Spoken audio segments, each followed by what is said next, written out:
Las lluvias y los fuertes vientos del domingo dejaron 15 comunidades afectadas en el municipio Bruzual, viviendas, carros y muchos techos en mal estado.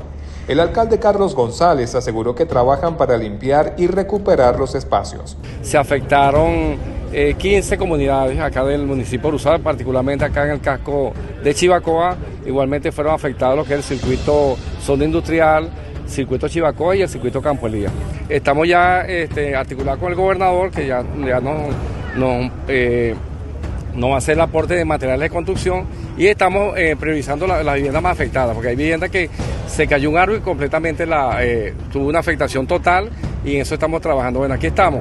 La fuerte lluvia dejó una falla en el sistema eléctrico que obligó a hacer administraciones de carga en varios municipios del estado en horas de la noche. Hasta ahora, la falla eléctrica ya ha sido superada casi en su totalidad. Dani Márquez, Yaracuy al día.